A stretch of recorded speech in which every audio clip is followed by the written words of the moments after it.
Do you lack enthusiasm or drive to do something? Do you ever say to yourself, I'll get up tomorrow and study, or next week I'll start going to the gym, but never actually follow through and achieve your goals? If this sounds like you, then you could have a problem with motivation. Motivation is usually defined as an internal state that arouses and maintains behaviour. There are two types of motivation: intrinsic motivation and extrinsic motivation. Intrinsic motivation can be defined as performing an action or behaviour because you enjoy the activity itself, whereas extrinsic motivation is where you're motivated by external factors such as the chance of a test.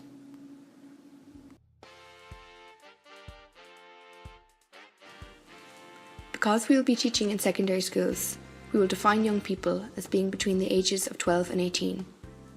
This will be the age range of the students we will be teaching. We conducted an interview with 2 random first-year students on campus to find out their attitudes towards motivation in college. We asked them the simple question, what made you get up this morning? I was motivated to get up this morning because I enjoy my course and I want to excel at it. I was only motivated to get up this morning because I knew the lecturer was taking attendance.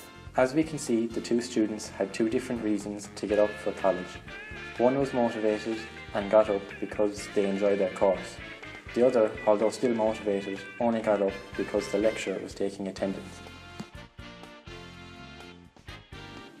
Motivation is important because it provides the drive for people to accomplish their goals or solve problems.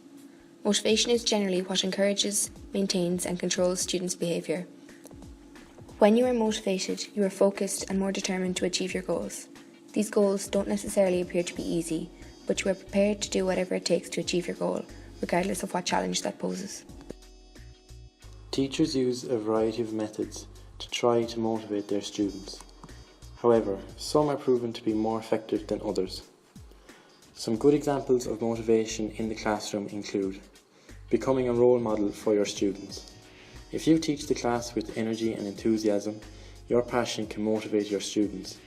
You can make the course personal, showing why you are interested in the material. Setting realistic goals for your students and encouraging them to set their own goals and track their progress. It's important for them to see how they're progressing and not to be comparing themselves to their peers. Giving praise and encouragement, but also constructive criticism. You should offer non-judgmental feedback and point out areas where students can improve. It's important to critique the work and behaviour and not the student personally. Well done everyone, judging on your last test results, these are all improving, so keep up the good work. Judging on your last test of after slipping in your grade, you can do better than this and I want to see an improvement the next time. Some bad examples of motivation include comparing students to their peers can cause students to feel inadequate. Students should focus on their own progress and not be worrying about where they are in the class in comparison to others. Punishing the students for being incorrect. If a student is constantly being ridiculed in front of their classmates, they can become discouraged and won't want to participate in the class in the future. Shouting at and belittling the students can make a student feel as if their efforts haven't been worthwhile, and they won't be motivated to put the same effort in the future. If you aren't bothered learning, I'm not going to bother teaching you. Your last test results were appalling. The 2 of you are getting detention. This is a bloody disgrace! All of you should be ashamed of yourselves! These scenarios raise a few questions that we all have to answer as we pursue our future careers as teachers. These include, how can we motivate ourselves as teachers? Is fear a good motivator? And how can we use technology to motivate? One of the most influential writers in the area of motivation who specialised in humanistic theories is Abraham Maslow. Prior to Maslow, researchers generally focus separately on such factors as biology, achievement or power to explain what motivates people. Maslow suggested a hierarchy of human needs based on 2 groupings, deficiency needs and growth needs. Within the deficiency needs, each lower need must be met before moving to the next higher level.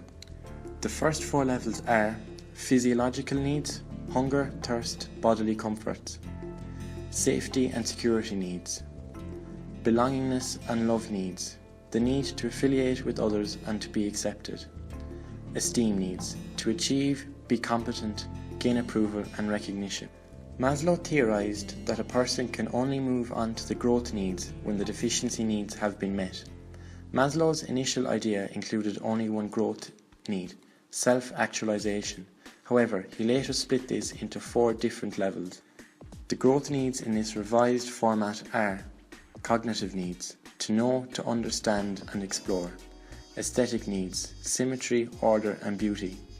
Self-actualization, to find self-fulfillment and realize one's potential. Self-transcendence, to connect to something beyond the ego or to help others find self-fulfillment and realize their potential. Maslow's basic position is that as one becomes more self-actualized and self-transcendent, one becomes wiser. Maslow ultimately concluded that the highest levels of self-actualization are transcendent in nature. Here is a summary of the key points in our video.